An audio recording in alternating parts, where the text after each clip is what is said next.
것은 나무가 있다는 것이고, 나무가 있다는 것은 그 나무에 무성함이 어떤가, 즉 가지의 무성함과 잎의 무성함에 따라서 열매를 맺었지만 그 열매가 얼마나 아름답고 실한 열매인가를 결정하는 것은 가지와 잎사귀에 놓여 있는 것입니다.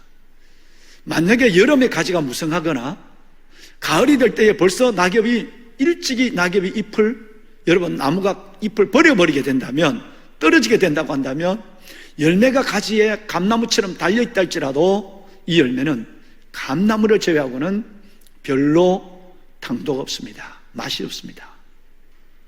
열매가 떨어질 때까지 끝까지 잎이 가지에 붙어 있어야 됩니다. 무성해야만 됩니다. 하나님은 우리 교회의 이름을 두고 예레미야서 17장에 벌써 이 말씀을 우리에게 매우 두 가지를 구체적으로 말씀을 하셨어요. 무릇 여호와를 의지하며 하나님을 의뢰하는 그 사람은 복을 받을 것이다. 그는 시냇가에 심은 나무가 뿌리를 강변에 벗치고 더위가 올지라도 여름에 더위가 올지라도 두려워하지 아니하고, 뭐가 청청하며?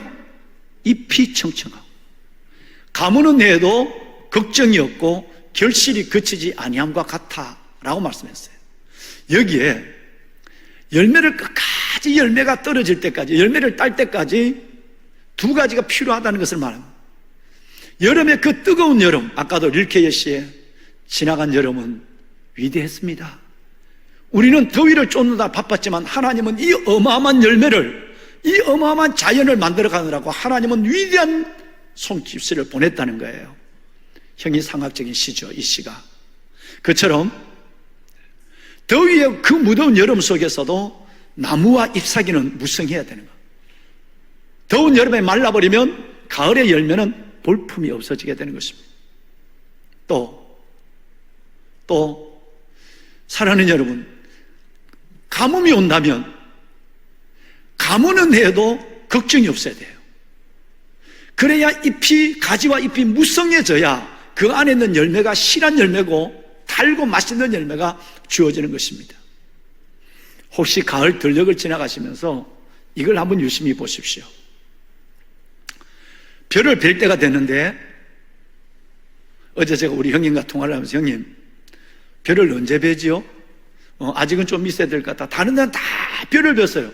형님이 너는 별을 안 뵌다는 거예요. 난 뭔지 한번 알고 있거든요.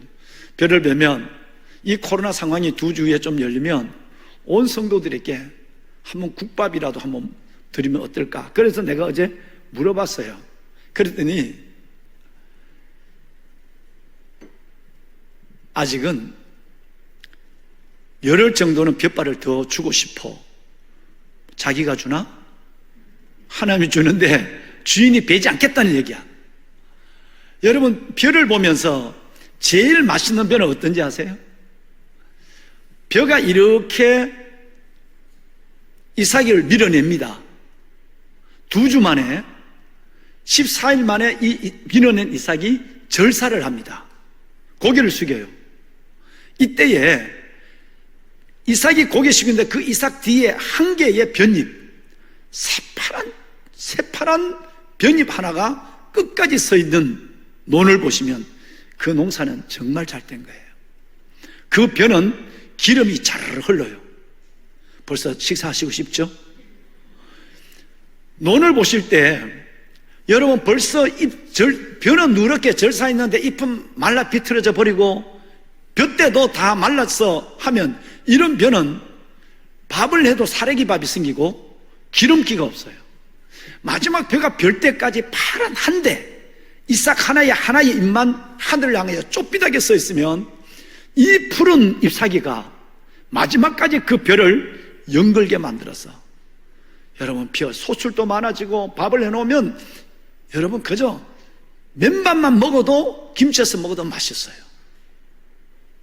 무엇이에요?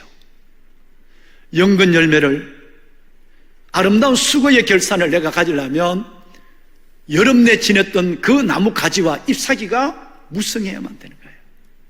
그래서 하나님께서는 우리 교회의 이름을 그렇게 지으시면서 저와 여러분에게 무릇 여호와를 의지하며 하나님을 의뢰하는 그 사람은 복을 받을 것이라. 그는 시냇가에 심은 나무가 뿌리를 강변에 벗치고 더위가 올지라도 두려워하지 않고 잎이 잎이 청청하며